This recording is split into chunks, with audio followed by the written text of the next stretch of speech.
Astaghfirullah. Bismillahirrahmanirrahim.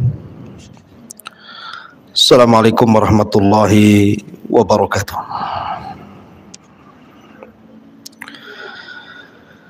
Alhamdulillah wassalatu wassalamu ala Rasulillah wa ala alihi wa sahbihi wa mawalah wa la hawla wa la quwwata illa billahi wa ba'du. Qala Allah azza wa jalla ya ayyuhalladzina amanu taqullaha haqqa tuqatih wa la tamutunna illa wa antum muslimun, amma ba'du. Baik, kita lanjutkan kajian kita, masih membahas dosa dari dosa-dosa besar, dan kita masuk pada dosa besar yang ke-48, al-baghyu atau semena-mena atau kezaliman yang melampau.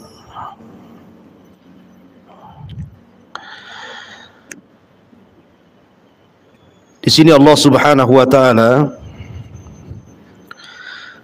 berfirman dalam surah Asy-Syu'ara ayat 42, innamas sabilu 'alal ladzina yadhlimuna an-nasa wa yabghuna fil ardi bighairil haqq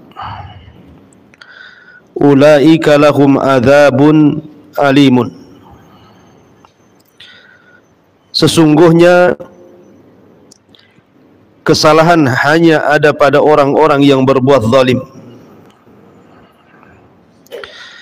kepada manusia dan melampaui batas di permukaan bumi tanpa ada hak yang dibenarkan. Maka mereka itulah yang akan mendapatkan siksa yang sangat pedih. Di sini Allah Subhanahu wa taala mengancam orang-orang yang melakukan kezaliman dan semena-mena bahwa mereka di akhirat akan mendapatkan azab yang pedih. Makanya kemudian Al-Imam Az-Zahabi memasukkan kezaliman atau perbuatan semena-mena ini bagian daripada kabair adz-dzunub, dosa dari dosa-dosa besar.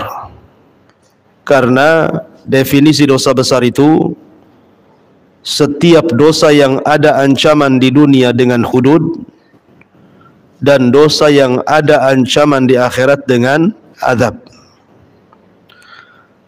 Nah, di sini Allah Subhanahu wa taala mengancam para pelaku zalim dan orang yang melakukan semena-mena itu dengan azab yang sangat pedih di akhirat.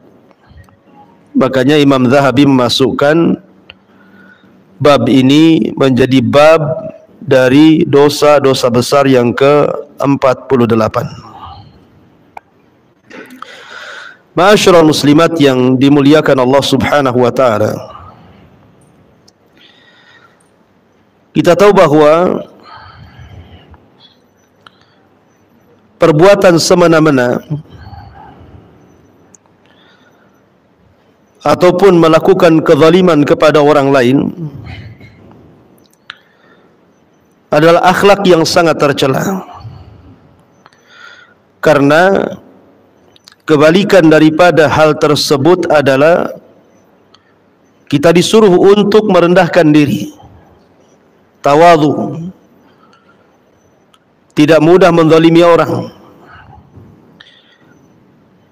Makanya di sini Allah Subhanahu wa taala disebutkan dalam sebuah hadis Nabi sallallahu alaihi wasallam, innallaha auha ilayya an tawadhu hatta la yabki ahadun ala ahad wa la yafkhara ahadun ala ahad. Sesungguhnya Allah telah mewahyukan kepadaku agar kalian saling merendah diri, sehingga tidak ada seseorang yang berbuat aniaya terhadap orang lain, dan tidak ada seseorang yang menyombongkan diri dari orang lain. Karena orang yang melakukan perbuatan semena-mena ataupun kezaliman adalah menyelisihi dari akhlak yang diajarkan di dalam Islam, supaya kita merendahkan diri baik di hadapan Allah Subhanahu wa taala ataupun di depan manusia. Dan kita tahu kesudahan orang-orang yang melampaui batas atau orang yang melakukan semena-mena dan kezaliman itu dilihat dari sejarah. Kita ingat sebuah kisah yang terjadi pada umat sebelum Islam. Umatnya Nabi Allah Saleh alaihi salam, kaum Thamud. Allah Subhanahu wa taala mengisyaratkan di dalam Al-Qur'an, "Idzim ba'atsa ashqaha faqala lahum Rasulullahi naqatallahi wa suqyaha fakadzabuhu faaqaruha fadhamdama alaihim rabbuhum bidzambihim fasawwaha wa la yakhafu uqbaha." Jadi kaum Nabi Saleh ini, ketika Allah Subhanahu wa taala mengutus Nabi Allah Saleh kepada mereka, kaum Thamud, mereka meminta mukjizat kepada Nabi Allah Saleh dengan cara dikeluarkan unta bunting 10 bulan dari bebatuan. Maka Nabi Allah Saleh kemudian berdoa kepada Allah, maka dikabulkanlah mukjizat Nabi Allah Saleh, keluarlah unta bunting dari bebatuan yang ketika keluar langsung melahirkan, yang disebut dengan usyara. Kemudian Nabi Allah Saleh ketika itu memberitakan kepada kaum Thamud, jangan diganggu unta ini. Unta ini mukjizat dari Allah. Bahkan adanya unta ini akan menjadi nikmat bagi kaum Thamud. Makanya Nabi Allah Saleh mengatakan, hadhihi naqatun laha syirbun walakum syirbu yaumin ma'lum. Berikan unta ini minum, dan ketika unta ini minum, kalian jangan mengambil air dari sumber ini, tetapi kalian boleh mengambil air susu unta ini. Subhanallah, air susu untanya mukjizat Nabi Allah Saleh ini sanggup memberikan minum seluruh kabilah Thamud, padahal satu unta itu. Dan itu nikmat dari Allah Subhanahu wa taala. Mereka tidak mendapatkan air susu semudah itu. Jadi mereka kapanpun mengambil air susu unta Nabi Saleh, itu cukup untuk minum mereka dan pergi susu unta itu. Tetapi Nabi Saleh mengatakan, wala tamussuha bisu, tolong jangan ganggu. Kalian boleh mengambil air susunya, tapi jangan ganggu untanya. Sebab kalau diganggu, fayahudakum adzabun yaumin azim, akan datang azab yang sangat besar yang akan datang kepada kalian. Tiba-tiba kemudian ada orang yang hasad kepada Nabi Allah Saleh. Seorang wanita hasad kepada Nabi Allah Saleh. Wanita ini punya anak perempuan yang cantik dan punya kekayaan yang banyak. Kemudian menawarkan siapa yang bisa membunuh unta Saleh, maka dia akan mendapatkan harta yang banyak dan boleh menikahi putrinya. Rupanya muncul orang yang sangat celaka, yang suka melakukan semena-mena dan kezaliman. Namanya Salif ibn Kidar, yang disabdakan Nabi SAW ketika bertanya kepada Ali radhiyallahu an, wahai Ali, tahukah orang yang paling celaka? Kata Ali radhiyallahu an, tidak tahu. Maka Rasul mengatakan orang yang paling celaka adalah orang yang membunuh unta Nabi Saleh, kemudian orang yang membunuh dirimu. Maksudnya Nabi SAW adalah Kidar ibn Salif yang membunuh unta Nabi Saleh alaihi salam. Maka kemudian Kidar ibn Salif ini membawa satu kawannya, kemudian mengincar unta Nabi Allah Saleh yang sedang minum. Maka ketika pas waktunya, kemudian diseranglah unta itu, disembelih, dikuliti bahkan, kemudian dagingnya dibagi-bagi dan dimakan. Padahal itu unta mukjizat yang Allah Subhanahu wa taala karuniakan kepada kaum Samud. Tetapi kaum Samud, mereka melampaui batas. Mereka melakukan kezaliman, mereka melakukan hal yang semena-mena, melewati batasan-batasan Allah Subhanahu wa taala, mengingkari nabinya. Maka apa yang terjadi? Idzim ba'asa ashqaha, ketika kaum Samud mengutus orang yang paling celaka dari mereka. Apa yang terjadi di ujung ayat? Wa fakadzabuhu fa'aqaruha, mereka mendustakan Nabi Allah Saleh dan mereka menyembelih untanya. Fadzamdama alaihim rabbuhum bidzambihim fasawwaha. Dari situlah Allah Subhanahu wa taala akhirnya kemudian mengazab karena dosa mereka sudah menyembelih mukjizat yang Allah anugerahkan kepada kaum Samud berupa unta yang merupakan kebesaran Allah Subhanahu wa taala yang Allah tampakkan kepada kaum Samud. Itu akibat dari apa? Akibat dari perbuatan melampaui batas dan semena-mena. Makanya setelah kemudian mereka melakukan penyembelihan itu, maka mereka kemudian mulai membidik Nabi Saleh. Untanya sudah disembelih, kemudian anak untanya lari dan masuk lagi ke batu. Kemudian mereka mulai membidik siapa? Nabi Allah Saleh untuk dibunuh.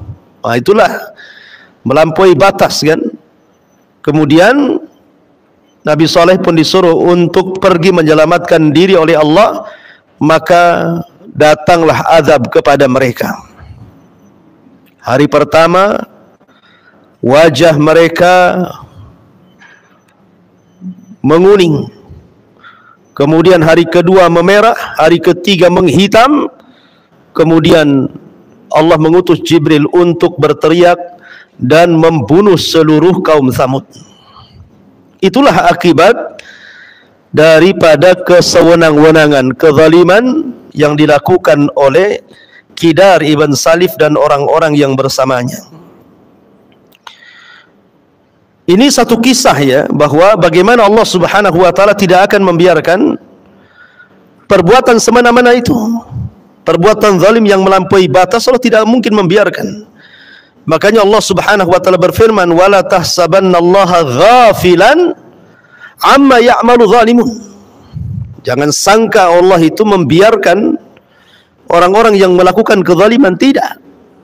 Bahkan Allah Subhanahu wa taala akan membalasnya. Lihat Qarun. Qarun, ma'ruf Qarun. Siapa yang tidak kenal Qarun?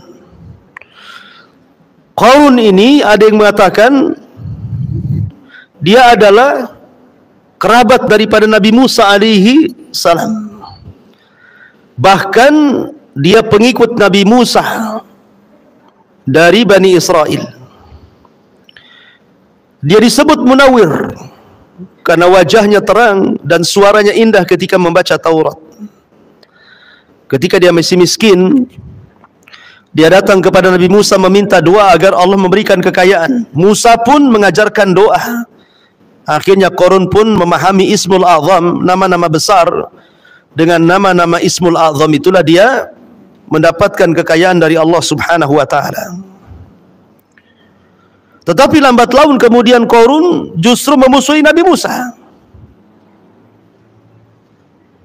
malah kemudian tidak mau menjalankan syariat Nabi Musa, bahkan menolak untuk membayar zakat. Makanya Allah Subhanahu wa taala katakan, kalla innal insana la yatgha an ra'ahu istaghna. Sekali-kali tidak manusia itu mudah melakukan semena-mena, melakukan kezaliman dan melampaui batas apabila Allah Subhanahu wa taala memberikan kecukupan kepadanya. Itulah Qarun. Suatu hari Qarun ini karena sudah sering menyakiti Nabi Musa, dia ingin mencelakakan Nabi Musa alaihi salatu wassalam dengan cara memfitnah Nabi Musa. Dia menyewa seorang wanita pelacur, kemudian mengatakan kepada wanita pelacur ini, maukah kau mengatakan bahwa engkau berzina dengan Nabi Musa dan engkau hamil oleh Nabi Musa?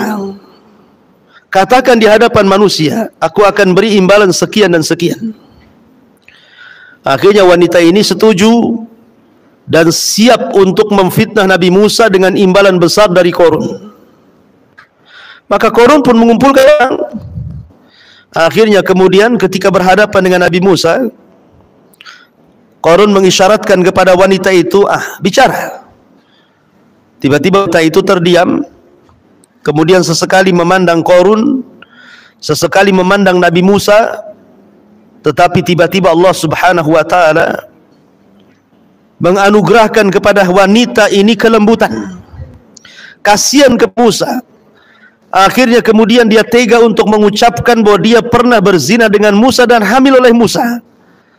Tiba-tiba dia berbalik ucapannya dan mengatakan bahwa aku disuruh untuk memfitnah Nabi Musa dengan imbalan sekian dan sekian dari Qarun. Oh, marah Qarun. Dan marah pula Nabi Musa alaihi salam. Sama-sama marah. Qarun marah kepada wanita itu, dan Musa marah kepada Qarun gara-gara hendak memfitnah dia di halayak manusia. Dari sini terjadi mula'anah. Qarun melaknat Nabi Musa, tetapi tidak mungkin seorang nabi dilaknat menjadi sebuah ijabah. Tetapi Musa melaknat Qarun menjadi sebuah kenyataan. Dia pun meminta kepada Allah Subhanahu wa taala untuk menundukkan bumi. Maka Allah izinkan agar Musa memerintahkan sesuatu ke bumi untuk menenggelamkan Fir'aun.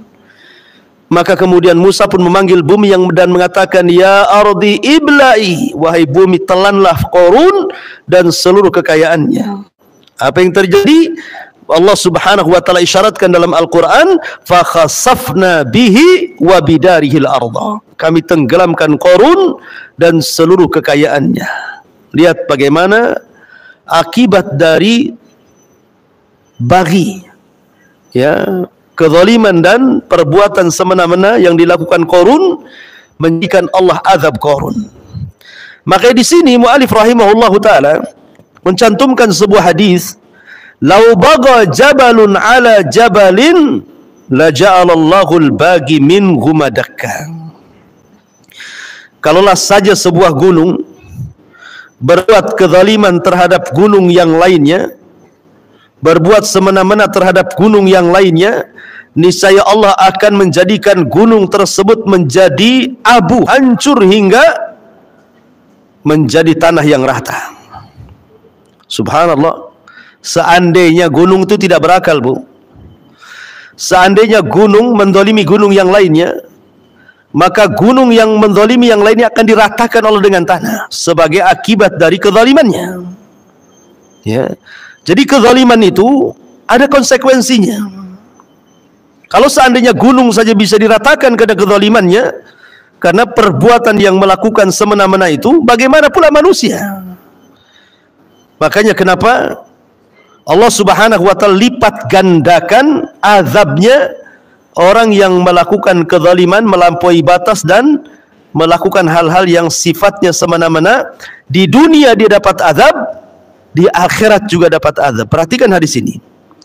Nabi mengatakan, ma min dzambin ajdaru an yu'ajjilallahu ta'ala li sahibihi al-'uqubata fid dunya ma yaddakhirullahu lahu fil akhirah mithlul baghyi wa qati'atir rahim.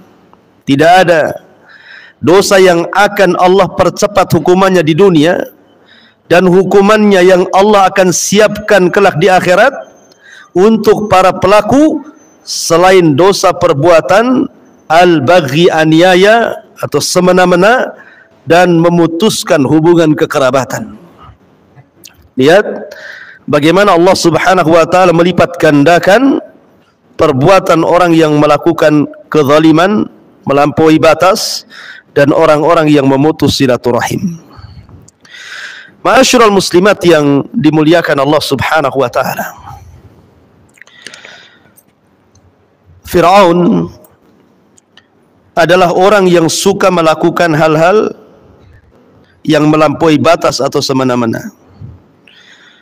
Dan itu digambarkan dalam Al-Quran, di mana Allah mengatakan, "Idhhab ila fir'auna innahu tagha." Pergilah wahai Musa kepada Fir'aun, karena sesungguhnya Fir'aun itu tagha, melampaui batas, suka melakukan hal yang semena-mena.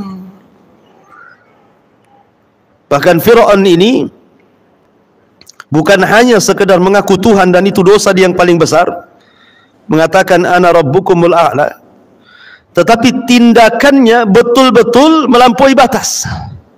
Hanya karena bermimpi, dalam mimpinya dia melihat api yang datang dari Palestina dan membakar seluruh kota di Mesir kecuali perkampungan Bani Israel, maka Fir'aun pun kemudian harus membunuh anak laki-laki dari turunan Bani Israel karena dikhawatirkan sebagaimana ramalan dukunnya bahwa dia yang akan meruntuhkan kekuasaannya. Setiap hari dia bunuh anak kecil, anak yang baru lahir. Kalau dia laki-laki langsung ditangkap kemudian dibunuh. Setiap hari entah berapa ratus bahkan ribuan jiwa bayi-bayi yang tidak bersalah itu dibunuh oleh Fir'aun dan bala tentaranya. Dan ini kezaliman, membunuh anak yang tidak berdosa hanya gara-gara mengikuti alur mimpi. Makanya kenapa sebagai imbalannya, karena kecongkakan dan kesombongan Fir'aun, maka Allah Subhanahu wa taala tenggelamkan Fir'aun, dan Allah mengatakan fa'aghraqnahum, kami tenggelamkan mereka, maksudnya Fir'aun dan bala tentaranya. Begitulah Allah Subhanahu wa taala mengazab orang-orang yang melampaui batas di dunia ini. Ma'asyiral muslimat yang dimuliakan Allah Subhanahu wa taala. Kemudian juga kalau kita melihat, lihat Abu Lahab. Abu Lahab ini harusnya membenarkan Nabi. Karena saat kelahiran Nabi, Abu Lahab itu orang yang cinta dengan Nabi. Sampai karena kecintaannya dengan Nabi, dia memerdekakan budaknya namanya Suwaibah, karena Rasul mau nyusul di Suwaibah ini. Jadi Suwaibah itu salah satu ibu susuan Nabi. Sampai dimerdekakan Abu Lahab. Bahkan ketika Nabi SAW punya anak perempuan namanya Ruqayyah dan juga Ummu Kulthum, Abu Lahab itu sampai menjodohkan dua putranya dengan dua putri Nabi. Tetapi ketika Nabi SAW kemudian diangkat menjadi Nabi dan mendakwakan dakwah tauhid, orang yang pertama kali zalim kepada nabinya adalah Abu Lahab, melampaui batas. Karena mengganggu dakwah Rasul itu bukan hanya dengan ucapan, bahkan dengan perbuatan, bahkan dengan kekayaan, waktunya, bahkan istrinya pun kompak, bahkan anak-anaknya kompak untuk memusuhi Nabi SAW. Nah, itulah perbuatan mana-mana Abu Lahab. Makanya kenapa Allah Subhanahu wa taala turunkan ayat kepada Abu Lahab sebagai kutukan sampai kiamat dibangkitkan, tabbat siada Abi Lahabin wa tab. Ya. Celaka kedua tangan Abi Lahab, dan celaka kedua tangan Abi Lahab itu. Ma'agna anhu maluhu wa makasab, tidak akan manfaat harta dan kekayaannya. Saya selana rong zata lahab, dia akan dimasukkan ke neraka yang menyala-nyala. Wa imra'atu hammalatal hatab, termasuk juga istrinya, wanitanya Abi Lahab, yang selalu membawa kayu bakar ke sana kemari. Fi jidiha hablum min masad, juga sama lehernya akan dibalut dengan kalung yang terbuat dari api neraka. Artinya bahwa perbuatan zalim, semena-mena, itu tidak mungkin dibiarkan oleh Allah Subhanahu wa taala. Ingat Bu, ketika saya bercerita kepada ibu-ibu tentang kisah seorang preman yang dikisahkan oleh Imam Zahabi, Imam Az-Zahabi rahimahullahu ta'ala, dan itu sudah lalu kita kisahnya karena juga dikisahkan dalam kitab Al-Kabair ini kan, tentang seorang preman yang melakukan kezaliman kepada seorang nelayan. Ini kisah dikisahkan Imam Zahabi ini, artinya kisah ini sudah ada di zaman pengarang kitab Al-Kabair ini, Imam Zahabi. Jadi seorang preman ini, dia sedang berjalan-jalan di tepi lautan. Tiba-tiba kemudian ada seorang nelayan yang baru sampai dari lautan dan mendapatkan satu ikan besar. Itu pun hanya untuk memenuhi kehidupan dirinya dan keluarganya serta anak-anaknya. Hanya dapat satu ikan besar. Kalau diambil, hari itu mereka tidak makan. Jadi preman ini mendatangi nelayan itu, tiba-tiba mengambil ikan itu dan mengancam kalau tidak diberikan ikan itu akan dibunuh. Karena lemahnya sang nelayan dan kuatnya sang preman, terpaksalah sang nelayan memberikan ikan itu kepada sang preman tadi.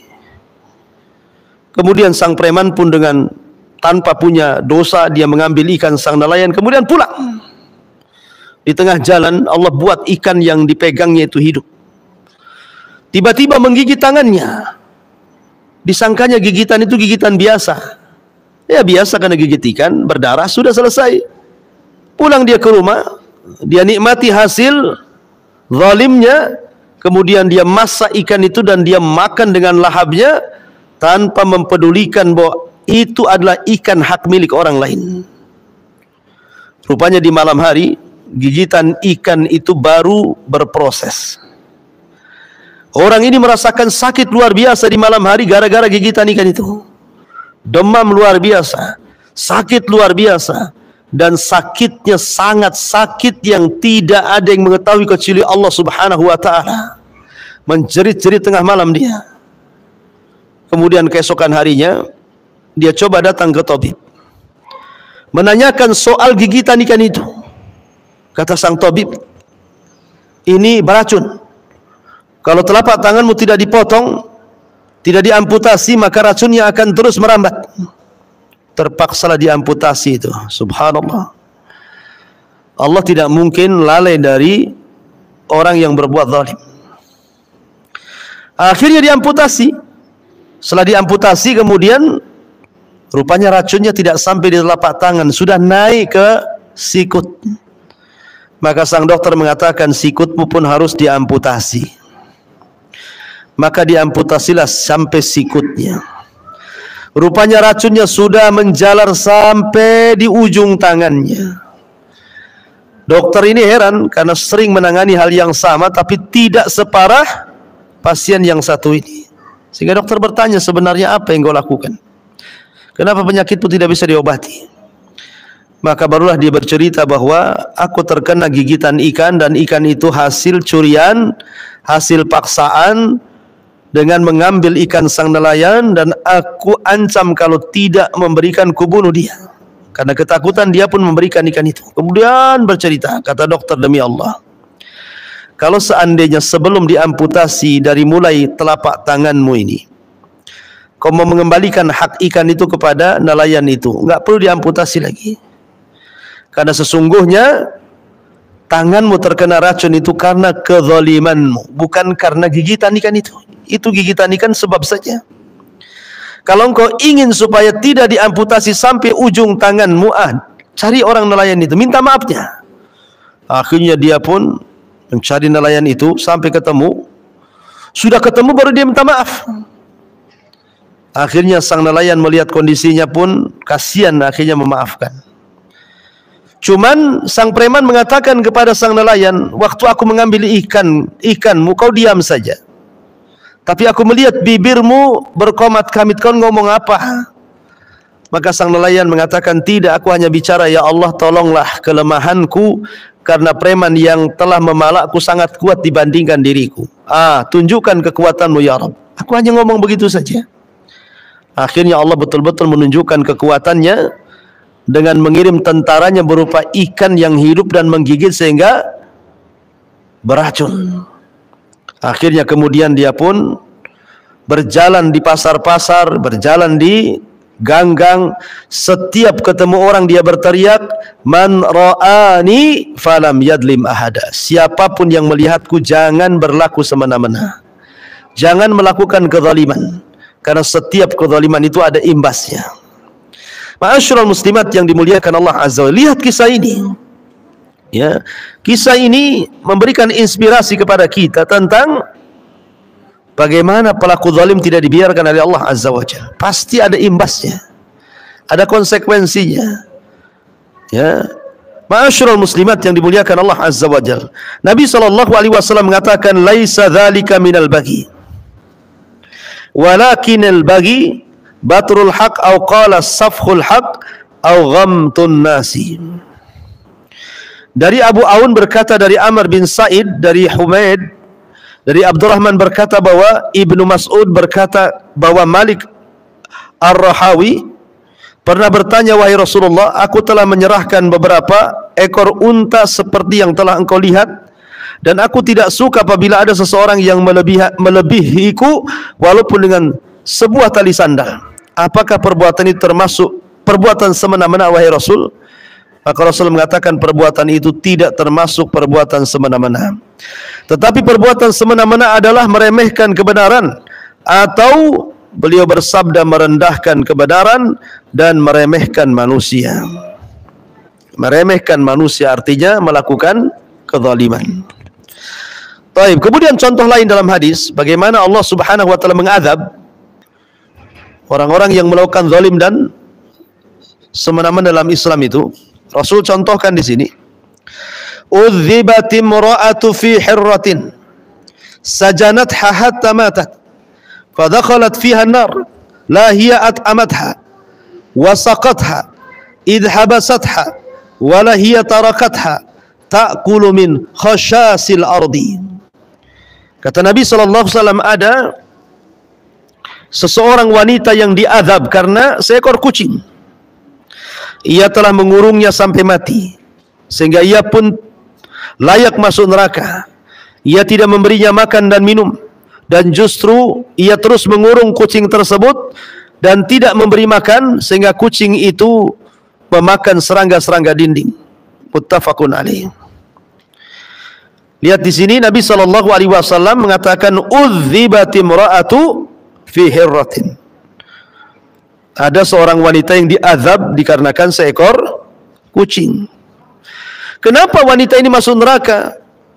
Wanita ini masuk neraka bukan karena zalim, maksudnya bukan karena membunuh manusia, bukan karena berjudi, bukan karena berzina, bukan karena yang lainnya, tapi karena zalim kepada binatang. Kalau zalim kepada binatang saja Allah menjadikan azab wanita ini, macam mana zalim kepada manusia?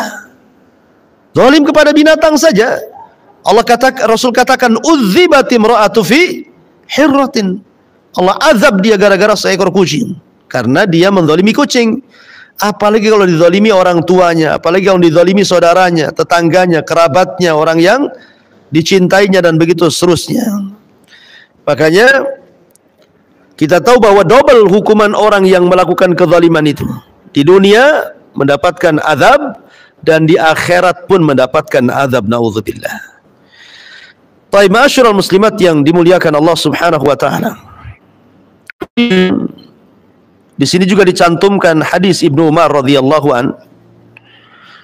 Dia berkata, la'ana Rasulullah sallallahu alaihi wasallam man ittaqada syai'an fihi ruhu gharadan. Rasulullah SAW melaknat siapa saja yang menjadikan benda bernyawa sebagai sasaran objek panahan. Tidak boleh. Jadi ada kasus di zaman Abdullah ibn Umar itu, ada anak muda nangkap burung masih hidup, burungnya ditali, diletakkan di tiang. Kemudian dari kejauhan burung itu dipanah sampai mati. Maka Abdullah ibn Umar radhiyallahu anhu mengatakan, Rasul melaknat orang yang melakukan seperti ini. Lah ini zalim kepada burung saja yang tidak berakal, mendapatkan laknat Allah dan Rasulnya, apalagi zalim kepada manusia, tentu lebih dilaknat lagi oleh Allah dan Rasulnya. Makanya jauhi perbuatan zalim, apalagi sekarang kita berada di bulan Sya'ban, bulan di mana amalan kita diangkat sampai ke langit. Taib, ma'asyiral muslimat yang dimuliakan Allah Subhanahu wa taala, banyak lagi tentang hadis-hadis seputar hukuman bagi orang yang melakukan perbuatan zalim dan juga melakukan hal yang semena-mena. Ibu baca sendiri ya sisanya. Yang jelas bahwa kezaliman itu adalah kegelapan pada hari kiamat. Kalau kita melihat kisah-kisah umat dulu yang sudah saya kisahkan di awal tadi, bagaimana Qarun karena kezalimannya Allah Subhanahu wa taala tenggelamkan di perut bumi. Bagaimana Fir'aun Allah tenggelamkan di Laut Merah. Bagaimana kisah Al-Walid ibn Mughirah yang Allah turunkan dalam surah Al-Mudaththir, Allah sediakan neraka yang sangat pedih yang disebut dengan sakor, sauslihi sakor. Ya. Kemudian juga bagaimana Namrud yang sombong congkak melakukan hal yang semena-mena, akhirnya diazab oleh Allah dengan dikirim satu nyamuk kemudian bercokol di otaknya selama 40 tahun sehingga dia jadi gila, dan matinya gara-gara dia minta pembantunya memukul di kepalanya supaya nyamuk itu keluar. Akhirnya dengan sebab pukulan itu dia meninggal. Itu Namrud, ya kan? Jadi orang-orang yang zalim, orang-orang yang suka melampaui batas itu ada akibatnya nanti. Oleh karena itulah maka pengarang Imam Zahabi memasukkan bab semena-mena ataupun melampaui batas ataupun kezaliman itu bagian daripada dosa dari dosa besar. Ya. Wallahu a'lam bishawab.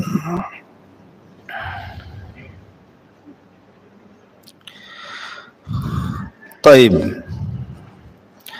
Di sini ada beberapa pertanyaan sebelum saya akhiri.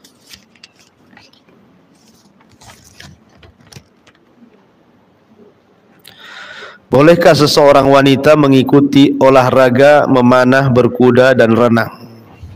Boleh, tidak ada larangan. Akan tetapi tentu di lingkungannya sesama wanita. Tak mungkinlah kemudian olahraga ikhtilat dengan laki-laki. Ya. Apalagi berenang pakai pakaian renang yang nampak tubuhnya gitu ya. Sementara ada laki-laki yang melihatnya, tak boleh lah. Sesama wanita saja tidak boleh melihat aurat. Apalagi di tempat-tempat umum, di situ ada laki-lakinya. Karena sunnah sunnah memanah, berkuda, berenang itu kan sunnah Nabi, berlaku kepada siapa saja, laki-laki dan perempuan. Maka tidak mengapa secara hukum asalnya, tetapi tentu menjaga jangan sampai memfitnah kaum laki-laki. Wallahu a'lam.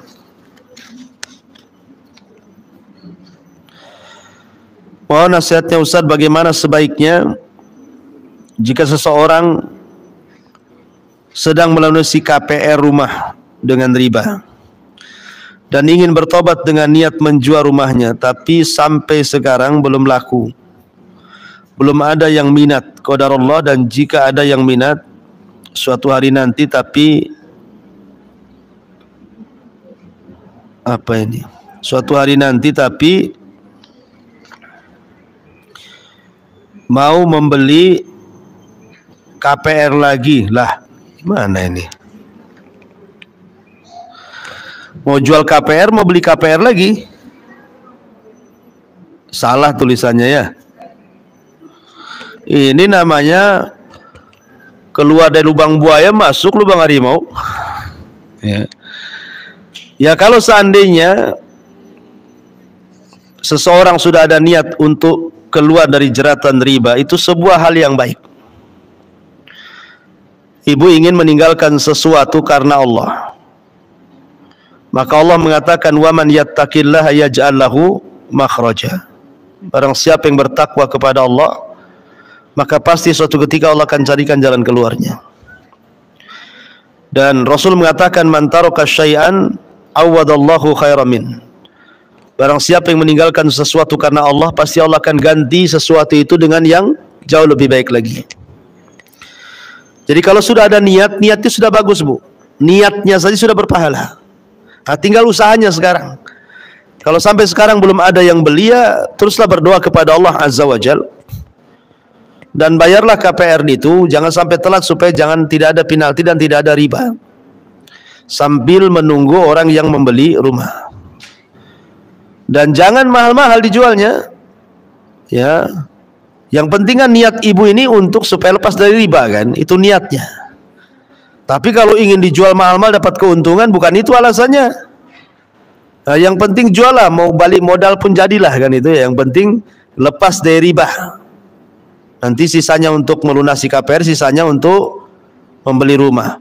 Sewa rumah jauh lebih baik dibandingkan beli rumah tetapi ada unsur ribanya. Masih baik sewa rumah, berkah hidupnya, tenang hidupnya, daripada rumah tetapi hasil daripada riba kan, nggak akan tenang hidupnya itu. Tetapi Allah pasti Allah mudahkan. Kalau Allah subhanahu wa ta'ala berniat untuk lepas dari riba supaya mendapatkan yang halal dan rumah yang tidak ada ribanya, insya Allah pasti Allah subhanahu wa ta'ala akan carikan jalan keluarnya. Yakin itu. Kalau nggak yakin ya susah lah, harus yakin. Karena rizki Allah itu luas, wallahu a'lam. Ya. Taib. Kemudian bagaimana dengan azab dunia bagi orang tua yang zalim terhadap anaknya? Apakah menahan harta warisan dari suami yang meninggal tidak dibagi ke anak-anaknya termasuk zalim? Jazakallahu khairan. Iya. Harta warisan harus cepat dibagi. Sebab kalau tidak dibagi akan jadi konflik. Betapa banyak gara-gara warisan saudara dengan saudara saling membunuh. Saudara dengan saudara saling memutus silaturahim. Bahkan ada suatu kisah, Bu. Ada orang tua meninggal. Anak-anaknya masih hidup. Pada awalnya anak-anak ini sepakat tidak menjual rumah orang tua dan tanahnya. Alasannya untuk tempat rumah pulang anak-anaknya biar tetap terhubung silaturahim. Tetapi tidak berjalan lama. Dalam hitungan tahun sudah mulai salah satu anaknya ngungkit soal warisan. Kenapa? Karena namanya ekonomi itu tidak stabil, Bu. Terkadang Allah Subhanahu wa ta'ala menciptakan orang itu tidak dalam satu kondisi. Terkadang dia senang kerja, tapi satu kondisi dia susah kerja. Terkadang dia untung di satu sisi, tapi di sisi lain terkadang dia buntung. Mulailah salah satu anaknya ngungkit, kapan nih dibagi, aku lagi butuh duit. Awalnya ditentang oleh kakak-kakaknya, bukankah dia udah janji nggak dijual? Akhirnya kemudian mulailah dia buat ulah, mempengaruhi yang lainnya. Terjadilah dua kubu, yang satu mau dijual, yang satu tidak mau dijual. Akhirnya terjadi pertengkaran yang berakhir dengan saling memutus silaturahim. Lah ini terjadi gara-gara harta waris gitu ya. Kejadian nyata seperti itu. Makanya seharusnya cepat dibagi. Dan orang yang menahan harta waris itu zalim. Jelas zalim. Dia tidak kasihan kepada orang yang meninggal. Boleh jadi harta warisan itu kalau dibagi, boleh jadi salah satu yang mendapatkan harta warisan itu dia bersedekah kepada orang yang sudah memberikan warisannya. Tapi kalau dengan ditahan, macam mana mau sedekah? Ya, oleh karena itulah maka ini kezaliman. Dan setiap zalim itu pasti akan ada balasannya, tidak di dunia, di akhirat. Ya, naudzubillah. Kemudian pertanyaan berikutnya, bolehkah bagi seseorang yang hafal Quran mengikuti lomba tahfidz Al-Quran mewakili dari sekolahnya?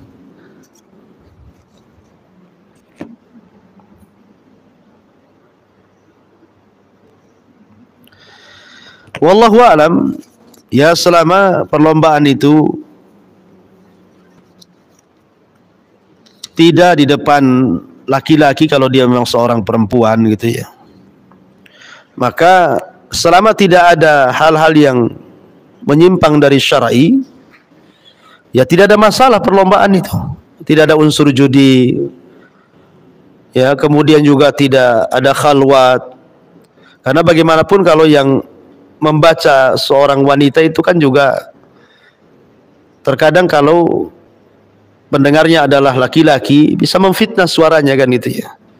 Kalau berlomba di hadapan sesama wanita tidak ada masalah.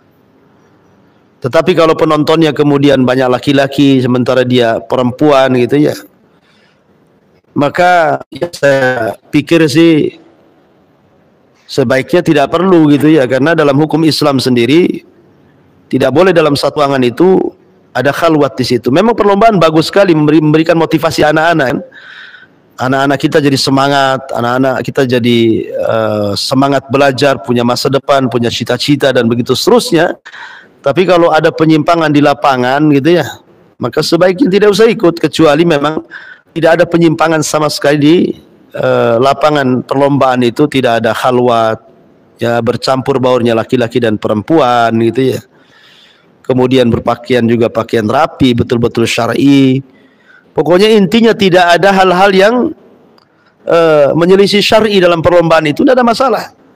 Ya, tapi kalau ada hal-hal yang menyimpang dari syar'i ya sebaiknya tidak perlulah ya. Wallahu a'lam.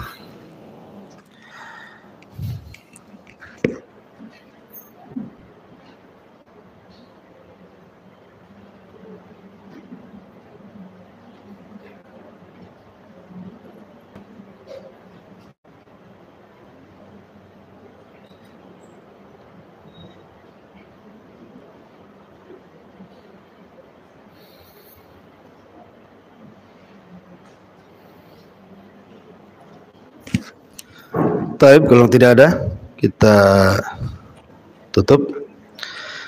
Subhanakallah bihamdika asyhadu an la ilaha illa anta astaghfiruka wa atubu ilaik.